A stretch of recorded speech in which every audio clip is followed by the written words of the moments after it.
Mathieu Béliard. 8h15 sur Europe 1, l'heure de retrouver Sonia Mabrouk et son invité ce matin, la maire Les Républicains du 7e arrondissement de Paris, Rachida Dati. Bienvenue à vous, bonjour Rachida Dati. Bonjour. Lors du rassemblement des forces de l'ordre hier, un syndicat de police a lancé le problème de la police, c'est la justice. Que répond ce matin l'ancienne garde des Sceaux ? Cette manifestation était la traduction d'un ras-le-bol des policiers. Ça traduit aussi un manque de soutien des institutions vis-à-vis des forces de sécurité de notre pays. Ça va même au-delà de la police. Et ce qu'il disait hier, c'est qu'en fait, ces policiers, ils ont le sentiment de devoir plus se justifier que les délinquants qui s'attaquent à eux. Aujourd'hui, on en est là. Et ce qui manque aujourd'hui, c'est une politique pénale. On va en parler, mais il n'y a pas de politique pénale l'ancienne aujourd'hui garde en des France. Sceaux a été quand même heurtée, peut-être même choquée par certains mots quand même. Le problème de la police et la justice. Est-ce que c'était un moment d'hommage, de rassemblement ou une mise en cause de la justice selon vous ? C'est pas une mise en cause des magistrats en soi, c'est une mise en cause des institutions et du gouvernement en premier lieu. Parce que vous savez, j'ai été garde des Sceaux, j'ai été aussi magistrat. Quand vous êtes magistrat, quand vous êtes au parquet, vous êtes soumis à une politique pénale qui résulte des instructions du gouvernement. Ce qui manque aujourd'hui, c'est une politique pénale claire et ferme. Aujourd'hui, nous n'avons pas de politique pénale claire et ferme. Vous avez reçu à plusieurs reprises, que ce soit le ministre de l'Intérieur ou le ministre de la Justice. Moi, je ne connais pas leur politique pénale. Aujourd'hui, il faudrait donner des instructions claires à tous les procureurs de France, de dire, quand il y a des interpellations, qu'il y ait des déferrements systématiques. Déferments systématiques, ça veut dire quoi ? Ça veut dire présentation des individus devant la justice et au moment de l'audience, ou même avant, qu'il y ait des réquisitions de prison ferme. Mais attendez, des réquisitions de prison... Pourquoi les magistrats ne le font pas ? Expliquez-nous, est-ce que c'est une faute de moyens ou d'idéologie de certains magistrats ? Non, c'est que parfois, quand vous avez besoin d'avoir une cohérence de la politique pénale en France, il faut aujourd'hui, vous savez, partout en France, vous le savez bien, Madame Mabrouk, en France, il y a des guérillas urbaines tous les jours, des violences et des attaques des forces de sécurité tous les jours. Et ça va au-delà des forces de sécurité. Les pompiers, les médecins, tout ce qui représente aujourd'hui, tous ceux qui sont en charge d'une mission de service public. Et donc, il est normal d'avoir une politique pénale cohérente sur tout le territoire. Ça veut dire quoi ? Comme je l'avais fait en son temps, de dire au procureur, d'abord, déferment systématique, présentation devant la justice. Première chose. Réquisition de prison ferme. Ça, c'est la deuxième chose. Mandat de dépôt à l'audience. Mandat de dépôt à l'audience. Rétablissement des peines planchées. Alors, je ne comprends pas. On va en parler. Madame Dati, on va parler des peines planchées. Mais le gouvernement perd du temps là-dessus. On va en parler. Mais est-ce que vous êtes favorable ? Et clairement, on va faire la distinction à des peines automatiques face à certains délits commis contre les forces de l'ordre, comme le demande d'ailleurs Xavier Bertrand. Est-ce que vous êtes pour cette automaticité des peines ? L'automaticité des peines n'est pas permise dans notre droit et par notre Constitution. Pourquoi ? Parce que nous avons un principe, et moi j'y tiens, je vous le dis. Et puis je trouve que c'est ce qui est aussi une traduction de l'état de droit, qui est une individualisation des peines. Il faut effectivement que chaque individu, en fonction de sa personnalité, en fonction de son implication dans les faits, puisse avoir une peine en conséquence. Et donc la peine automatique n'est pas possible dans notre droit. C'est important ce que vous dites. C'est pas toute la droite qui est d'accord avec vous sur ce point. Mais nous pouvons faire deux choses. C'est d'abord de rétablir les peines planchées. J'entends ceux qui n'y connaissent même pas, qui n'y connaissent rien. J'ai entendu, oui, ça n'a pas été efficace, c'est pour ça que ça a été abrogé. C'est vrai, les magistrats ne l'ont pas appliqué. Non, c'est faux. C'est faux, 70%, non, à 70%, les magistrats ne l'ont pas appliqué. Je vais vous dire pourquoi. Vous ne le reconnaissez pas ? Parce que c'est pas la réalité. Sauf si vous me sortez des chiffres, je vais vous donner des choses très claires. C'est que les peines planchées, elles ont été supprimées par François Hollande et Madame Taubira par idéologie. Voilà. Mais ça d'accord, c'est de l'idéologie. Je ne vous dis pas ça. Elles n'ont pas été appliquées par les magistrats. Mais attendez, je vais vous dire pourquoi. Les peines planchées, je les avais mises en œuvre et je les avais instaurées pour les récidivistes. Et donc, il y a des tribunaux, notamment dans le Sud, et ça, vous pourrez retrouver les chiffres, où elles ont été appliquées pour les récidivistes à 100%.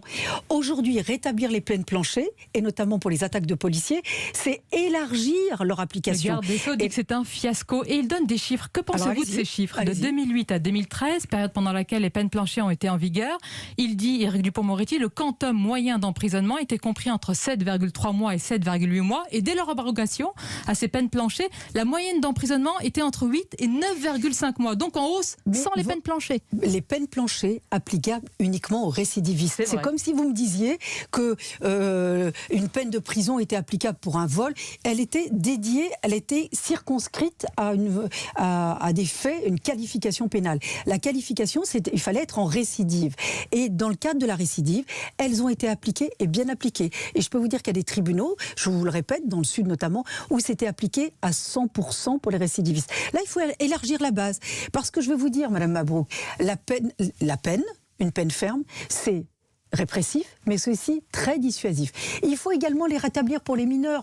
Moi, je me souviens, les mineurs que je rencontrais, des mineurs délinquants, me disaient « Mais madame, on ne va pas avoir aussi les peines planchées ». Je peux vous dire que ça a été très dissuasif. Vous êtes pour une responsabilité pénale, je crois, à 13 ans, des 13 ans, et j'ai entendu Xavier Bertrand qui est pour une majorité pénale 15 ans, mais jusqu'où faut-il aller? Non, pas du tout. C'est deux choses différentes. Deux choses différentes, mais jusqu'où faut-il aller justement pour la justice des mineurs? On va serrer les choses. Aujourd'hui, les forces de sécurité, et bien au-delà, je vous le disais, parce que ça va même jusqu'aux élus, sont fortement attaqués. Fortement attaqués. Nous avons des guérillas urbaines tous les jours, des attaques de forces de l'ordre tous les jours. Et vous le savez bien, j'ai entendu M. Darmanin en disant « Ah, mais il y a plus de violence parce qu'on dérange les trafics de stupes ». C'est faux. Pourquoi c'est faux? Parce que même les policiers, les syndicats de police reconnaissent qu'en mettant un coup de pied dans la fourmilière, il y a cette bouffée de violence. Et je suis effectivement d'accord avec eux. Il y a une partie où effectivement où on dérange un peu le trafic de stupes. Madame Mabrouk, c'est pas vous qui allez me dire le contraire. Pourquoi? Il y a toute une partie de violents qui sont liés à des individus qui refusent que la République puisse exister sur les territoires où ils sont. Vous avez des individus qui ne souhaitent pas que la police arrive parce qu'ils ne veulent plus de la République sur leur territoire. Et ces individus prennent en otage les habitants, et ces habitants qui au départ se résignent finissent par se faire justice eux-mêmes. Vous l'avez vu, y compris à Paris. Bon, mais vous êtes dans le constat. Qu'est-ce que vous proposez pour cela? Parce que là, vous parlez d'une haine anti-France. Mais ils ne veulent plus de la République. Ils veulent être tranquilles sur leur territoire pour faire ce qu'ils veulent. Et ben moi, je ne me résous pas à cette dislocation. Et c'est important aujourd'hui de le dire. Moi, je suis pour la fermeté. Politique pénale ferme, peine planchée, construction de places de prison, mais aussi s'attaquer aux causes de cette dislocation. Et les causes de cette dislocation, c'est revoir la politique de peuplement, la politique de logement. Vous me dites répression, vous me dites fermeté, j'entends pas éducation, j'entends pas prévention. Je termine, je suis en train de vous dire, il faut revoir les causes de cette dislocation, revoir la politique de peuplement, notamment remettre face à leurs responsabilités les bailleurs sociaux, l'ANRU, dont tout le monde s'est gargarisé. On y a mis des milliards, pour quel résultat ? Ensuite, sur l'école, il faut revoir les méthodes d'apprentissage. Il faut revoir le statut de certains établissements scolaires. Pourquoi ne pas donner une certaine autonomie? Il y a eu des expérimentations qui ont marché. Il faut rétablir également les internats d'excellence qui ont été supprimés par la gauche. Et il faut mettre l'apprentissage dès 14 ans. Mais aussi, il faut revoir la politique migratoire. Et moi, je pense qu'il y a deux aspects. Vous faites le lien entre immigration... Non, mais je vous pose la question directement. Entre immigration et insécurité, puisque nous parlions de cela. Il faut dire la vérité. La politique de peuplement, les logements sociaux, pour l'essentiel, elle est liée à la politique d'immigration. À un moment donné, il faut arrêter de se voiler la face.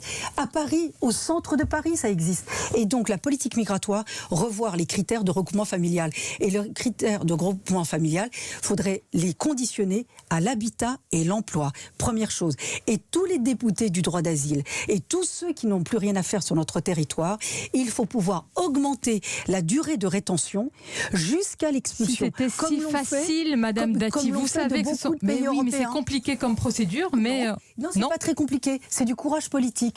Lorsque nous étions aux affaires, c'est vrai que moi j'ai conduit des politiques très fermes et très claires. J'ai pas pu aller jusqu'au bout. Sur les mineurs, pardon, en disant responsabilité pénale et majorité pénale. Il faut savoir qu'aujourd'hui, les mineurs, les décisions qui sont prises à l'encontre des mineurs, c'est en fonction d'un discernement. Bien. Et pas en fonction d'une responsabilité. Alors, je voudrais parler d'un autre sujet, mais c'est important. Non, mais justice des mineurs, on a entendu vos propositions, Madame Dati. La justice des mineurs, je veux dire, ce qu'il faudrait, c'est un code de la justice des mineurs. Oui, mais il y a une justice des mineurs.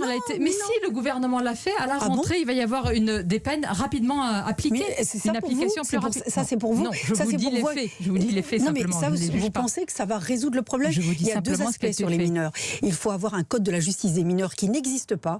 C'est volet pénal et volet assistance éducative et protection des mineurs. Autre sujet, Madame Dati, malgré une météo capricieuse, c'est un début quand même de retour à la vie normale avec la réouverture des commerces, lieux de culture et terrasses. Une bonne nouvelle pour les Français, pour les professionnels. Et puis il y a la question des terrasses éphémères à Paris que vous avez critiquées. Écoutez ce qu'a dit hier, à votre place, Anne Hidalgo à ce sujet. Voilà, elle s'oppose.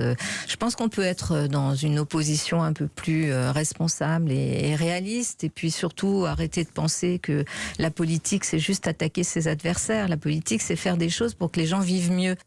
Vous êtes dans la critique pavlovienne. Ben écoutez, oui, c'est vrai, moi je me suis engagée en politique pour que les gens vivent mieux. Est-ce qu'on vit mieux à Paris ? Explosion de la délinquance, explosion du chaos, c'est la faute saleté. à Madame Hidalgo ? Non, parce que moi, je ne suis pas comme elle, je ne me déresponsabilise pas. Madame Hidalgo, quand c'est sale, c'est la faute des Parisiens. Quand il y a de la délinquance, c'est la faute de l'État. Et quand il y a un problème de terrasse, c'est la faute des restaurateurs, pour ne pas dire des riverains. Eh ben non, moi je ne suis pas comme Madame Hidalgo. On fait des propositions et on la contraint d'y répondre. Sur le hashtag Ça cache Paris, elle m'a dit hier, mais ce sont des comptes anonymes. Non, c'est l'extrême droite. Non. C'est ce qu'elle avait dit. Puis hier, elle a dit ce sont des comptes anonymes. Non, parce que le compte anonyme, la photo, c'est anonyme. Vous avez fait de vous un hashtag Ça cache Paris pour témoigner ? Vous savez, Ça cache Paris, c'est quoi ? C'est effectivement l'écœurement des Parisiens abandonnés. Et Ça cache Paris, ça va au-delà de la saleté. Ça concerne la sécurité. Regardez ce qui se passe à Stalingrad. Madame Hidalgo se déresponsabilise toujours. On a fait des propositions. Sur les terrasses, Madame Mabrouk, pas de cadre sanitaire, pas de protocole d'occupation du domaine public, pas de, effectivement, mais pensez aux professionnels. Non, mais pas de cadre sur l'aménagement. Il faut les laisser, et puis tout cela va s'adapter. Pourquoi ne pas faire confiance ? C'est le chaos. Carrément. Sur les trottoirs aujourd'hui. J'étais à 6h du matin dans mon bureau ce matin, j'ai reçu le nombre déjà de plaintes entre les riverains qui n'ont pas été consultés, les restaurateurs auxquels on n'a pas donné des instructions claires, c'est déjà la bagarre. Et donc, ça, Madame Hidalgo s'en lave les mains. Donc nous, comme maire d'arrondissement, avec mes collègues maires d'arrondissement, nous sommes sur le terrain pour essayer de trouver un terrain d'entente entre les riverains et les restaurateurs. L'affaire dite Big Malion, avec le retour au tribunal aujourd'hui de l'ancien président Nicolas Sarkozy, il reste une figure tutélaire, comme on le dit, pour la droite aujourd'hui, pour vous. Vous savez, la politique, c'est l'incarnation. Et Nicolas Sarkozy a été président de la République, et c'est pas une mince affaire. Il a été chef d'État. C'est le dernier chef d'État de la droite. Et aujourd'hui, son incarnation existe encore.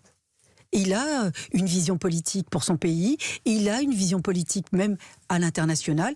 Et donc aujourd'hui, c'est une personnalité qui compte à droite, je vous le dis. Merci Rachida Dati d'avoir été notre invitée. Bonne journée à vous ainsi qu'à nos auditeurs. Merci Sonia Mabrouk, il est 8h28.